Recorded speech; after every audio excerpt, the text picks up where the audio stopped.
Buongiorno a tutti amici, benvenuti in questo nuovo video. Oggi partiamo così con una giornata di 7 soli e mi raccomando, guardate il video fino alla fine perché tutti i passaggi sono molto importanti. Oggi faremo una pizza in teglia ad alta idratazione fatta completamente a mano dall'inizio alla fine. Bando alle ciance e vi lascio al video. Ciao! Questo tipo di impasto è molto semplice, difatti si chiama un impasto diretto, cioè vuol dire che tutte le fasi di impasto si fanno in una sola volta, quindi avete bisogno solamente di 5 ingredienti, o meglio 4, che sono la farina. Io in questo caso ho usato una farina di tipo 0 da 300 di W, lievito di birra secco, se voi avete il fresco dovete metterne il doppio della mia dose, l'acqua che ho suddiviso in 2 acqua, una da mettere nel primo step e la seconda acqua nel secondo step, e infine il sale. La prima cosa da fare è quella di miscelare sempre il lievito di birra con la nostra farina. Dopodiché aggiungete la prima parte di acqua e miscelate con calma. Vi ricordo che, come in tutti i miei video, scriverò la ricetta completa proprio sotto al video in descrizione, così da avere tutto scritto ed evitare incomprensioni.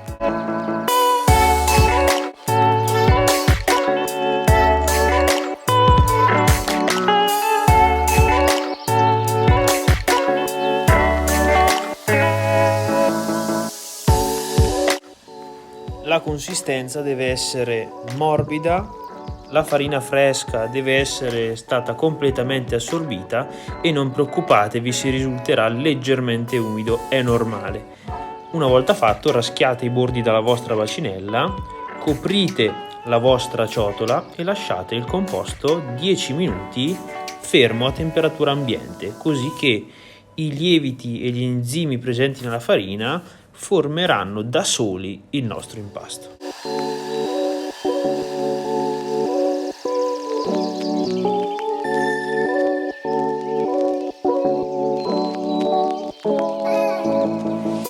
Passato il tempo di riposo potete mettere tutto il sale a pioggia, cercando già di distribuirlo leggermente e più o meno metà della seconda acqua che avete nella ricetta, e incominciate a impastare. Vedete qua il nostro fermo macchina ha aiutato il nostro impasto a diventare elastico da solo. Adesso qua vi dovete munire di grande forza nelle braccia e darci dentro.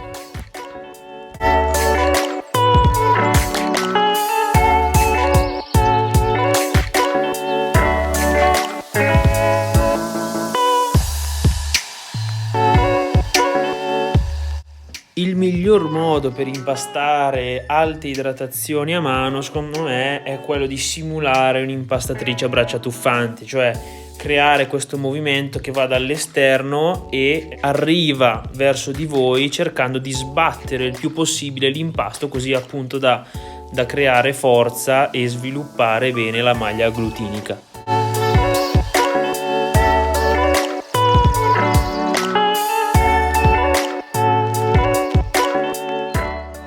Quando l'impasto incomincia a staccare un pochino dalle pareti ed essere elastico, potete aggiungere pian piano l'acqua rimanente, sempre poco alla volta, mi raccomando, perché così date il tempo alla farina di assorbire tutti i liquidi.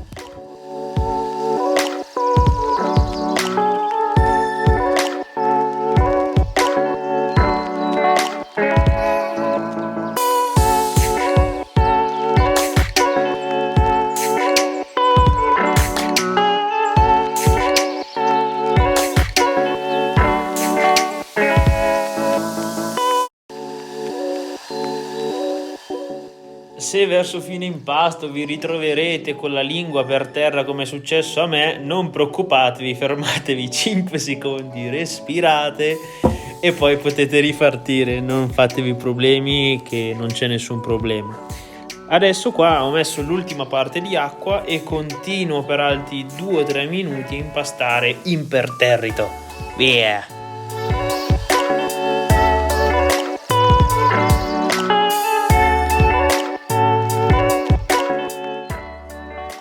Ed eccoci qua, adesso il nostro impasto è pronto e copritelo sempre con coperchio e lasciatelo fermo altri 15 minuti a temperatura ambiente. Poi potete ribaltarlo sul tavolo da lavoro.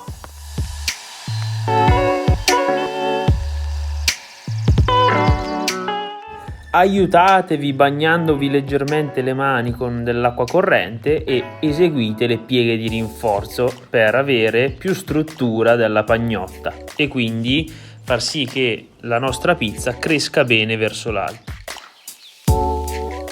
Una volta fatto potete schiaffeggiarlo e poi potete lasciarlo riposare altri 2 minuti sul tavolo da lavoro.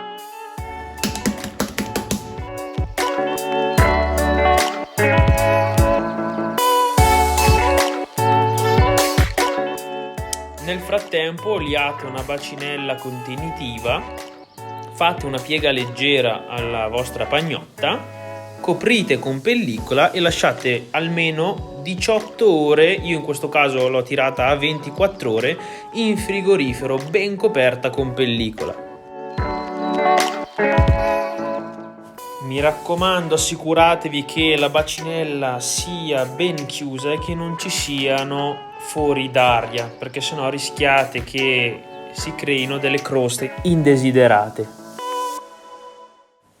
Dopo 24 ore la nostra pagnotta deve essere almeno raddoppiata di volume. Questa è l'altezza perfetta secondo me per creare la pagnotta e quindi che lieviti molto bene dopo.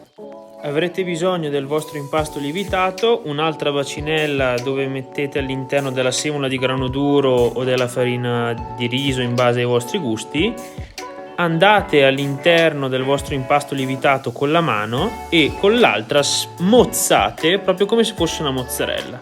Girate dalla parte opposta e tutti i pezzi che dovete mettere in più, se ne avete bisogno, li mettete proprio al centro della pagnotta, così che la chiusura resti sempre all'esterno e la farina non entra mai all'interno. Una volta fatto, chiudete la vostra pagnotta portando i lembi dall'esterno verso l'interno. Questa è una fase molto importante e ne determinerà il risultato finale. Quindi unite le estremità della pagnotta, mi raccomando sigillatele bene, e poi con un altro movimento abbastanza veloce chiudete dal lato opposto.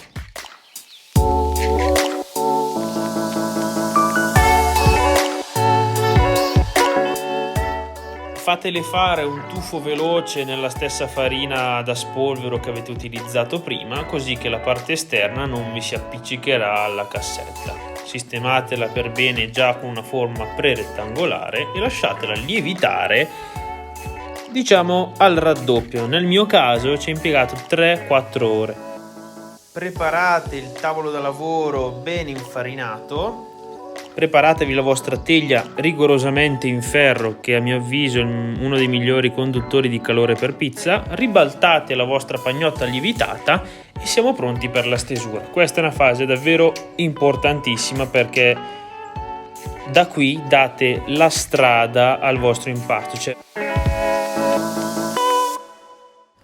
Prima partite dai lati, quindi andate nei lati a schiacciare per bene e poi passate nella parte centrale, sempre con le dita ben larghe, mi raccomando.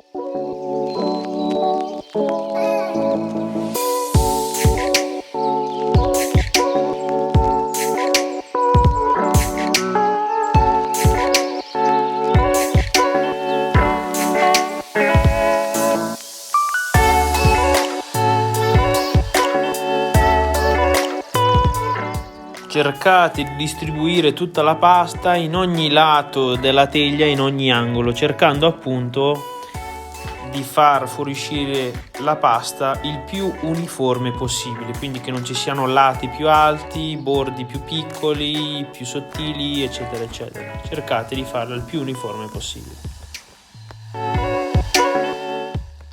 Condite a piacere, io in questo caso farò una base rossa, cercando di distribuire il pomodoro bene in ogni parte della pizza.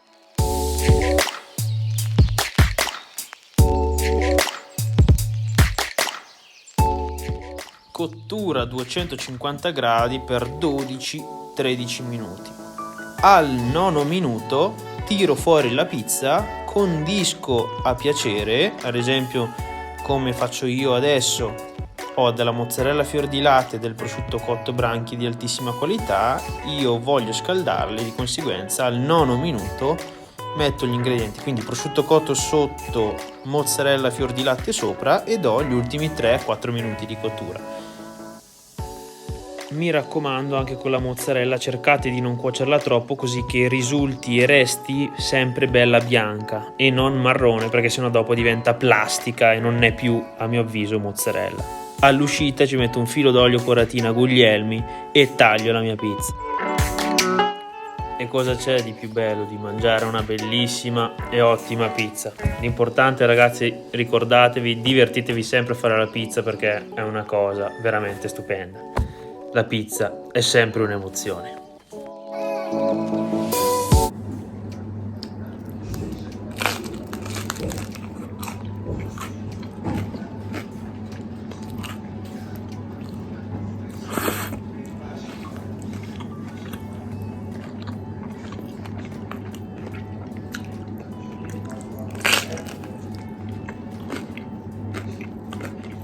La pizza non ha bisogno di parole. E come sempre volevo ringraziarti di aver visto questo video, sperando che ti sia d'aiuto in qualche modo. Se non l'hai ancora fatto, iscriviti al canale e abilita la campanella delle notifiche per essere sempre aggiornato su quello che farò. Taggatemi nelle vostre storie su Instagram e al prossimo video. Ciao!